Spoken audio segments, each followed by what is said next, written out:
বিসমিল্লাহির রহমানির রহিম। আসসালামু আলাইকুম। সুপ্রিয় বন্ধুরা, ধীরেন কুকিং কটেজে সকলকে সাদর অভিনন্দন। আশা করি নিশ্চয়ই সকলে ভালো আছেন, আমিও ভালো আছি। চলছে রজব মাস, আর এ মাসেই যতটুকু জানি যে নবী করিম সাল্লাল্লাহু আলাইহি সাল্লামের মেরাজ হয়েছিল। মিরাজ অর্থ ঊর্ধ্বগমন, আর আমার ছোট ভাইয়ের নামটাও মিরাজ। ওটা আমি রেখেছি, ওই মাসে হয়েছিল, রজব মাসে। আমার মা এটাতে কখনো করে নাই, খুব সাদরে গ্রহণ করেছিল। যা হোক, আজ মা নেই, আছে আমার দেওয়ার নামটুকু। আর ওকে ফোন করব। আর সবাই মেরাজ নিয়ে কার কী চিন্তা ভাবনা আমাকে প্লিজ কমেন্ট করে বলবেন। আর আমি একটা সময় অনেক কিছু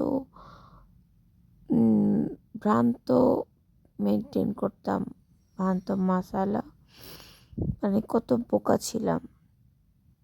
আমি এগুলো তো অবাক করেছি, এবং কারণ আমি তো জানতাম না। হ্যাঁ, তবে এটাও ভালো লাগে ভেবে যে আমি তো আল্লাহকে পাওয়ার জন্যই করেছি। একটা শিশু অ্যাজ ইউজুয়ালি ভুল করেই শিখে, আমিও ভুল করে শিখেছি। আজ আমল করার জানবার তৌফিক হচ্ছে, সুযোগ হচ্ছে। আর কে কে আমার মতো এরকম বোকামি করতেন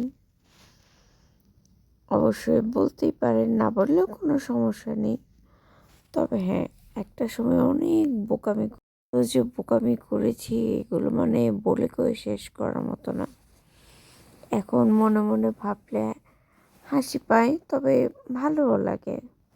কারণ ওই যে বললাম যে আমি তো আসলে যা কিছু করেছি আল্লাহকে পাওয়ার জন্যই করেছি। কারণ এটা কিন্ডারগার্টেনে যখন একটা শিশুকে প্লে শাখায় ভর্তি করানো হয়, সে কিন্তু কোনো কিছুই ঠিকঠাক লেখে না, উল্টা পাল্টা যা মনে আসে তাই লেখে। কিন্তু আমরা কি করি, তাকে হাতে কলমে শিখিয়ে অক্ষরটা কোনভাবে লিখতে হবে, কতটুকু লিখতে হবে, আস্তে আস্তেই তো শেখাই, তাই না? তো আই হোপ আল্লাহ আমার এই সেই ভুলগুলোকে একটা প্লে শাখা স্টুডেন্টের মতোই কাউন্ট করবে, সেই কনফিডেন্স আমার আল্লাহর প্রতি আছে।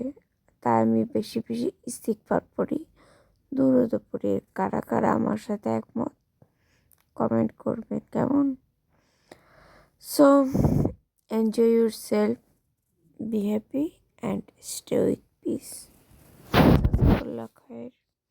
ভালো থাকুন, সুস্থ থাকুন, আর বেশি বেশি দুরূদ ইস্তিগফার পড়ুন, কেমন?